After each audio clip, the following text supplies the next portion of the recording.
BJP की जो जीत हुई है वो इसलिए जीत हुई है क्योंकि जनहित कल्याणकारी नीतियां बीजेपी ने लागू करी। चाहे किसान भाई हों, किसान भाइयों के लिए वो काम करे जो आज तक जो है हरियाणा के अंदर कभी हुए नहीं है। तो ये भाजपा सरकार को तो सलाम करना चाहिए, बार बार करना चाहिए कि 24 फसलों के ऊपर जो है जिस तरह से एमएसपी दी गई है, बोनस दिया गया है और इतनी सारी सुविधाएं जो हैं किसान भाइयों के लिए करी गई हैं, और आने वाले समय में जहां थोड़ी बहुत जो कमियां रह रही हैं उनको भी हम पूरा करेंगे।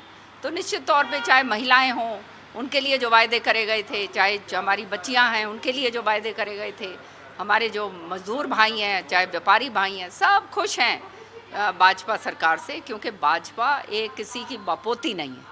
लेकिन जो कांग्रेस जो है एक बापोती बन के रह गई, और इसलिए जो है कांग्रेस का नाश हुआ, क्योंकि बाप और बेटा, इसके अलावा वो कहते हैं ना कोई नज़र ही नहीं आ रहा था। इस तरह का जो है जो मंजर जो हरियाणा के अंदर देखने को मिला, कांग्रेस को पूरी तरह से हुड्डा ने और उसके बेटे ने ख़त्म कर दिया। ईवीएम को लेकर सवाल खड़े कर रही है कांग्रेस।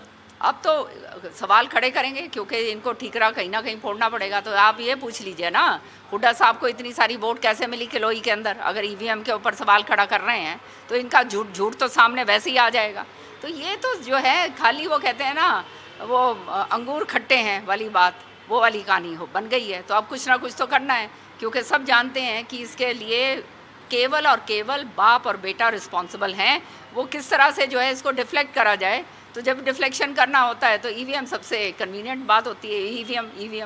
ईवीएम में कोई छेड़छाड़ किसी भी तरह की नहीं हो सकती, और प्रमाण उसका ये है कि हुड्डा खुद जो है अपने किलोई हल्के से इतनी ज़्यादा वोटों से कैसे जीत गए। मैम, आप कमेटी बनाई गई है कांग्रेस की तरफ से, कैसे देखें? ये कमेटियाँ ही बनती हैं कांग्रेस के अंदर, तो ये जो है अभी रीत आज की रीत थोड़ना है। ये तो हम तो देखते आ रहे हैं पिछले 20 सालों से, 25 साल हो गए देख के कि जो हारेंगे फिर कमेटी बन जाएगी, फिर उसके ऊपर एक दूसरे के बाल नोचेंगे, सारा कपड़े लत्ते जो हैं वो फटेंगे, फिर उसके बाद फिर शांत हो जाएंगे, फिर दोबारा से वही काम शुरू हो जाएगा। तो ये जो है ये कमेटियाँ इनकी बनती रहेंगी। बात ये है जिम्मेदारी ना लेनी पड़े, इसलिए ये कमेटियाँ बनती हैं। सुरुचि चौधरी मंत्रिमंडल में शामिल हो, हल्के का क्षेत्र का विकास हो। देखो, क्षेत्र का विकास, चहुमुखी विकास पहले भी बहुत करवाया है, वो क्षेत्र के लोग जानते हैं।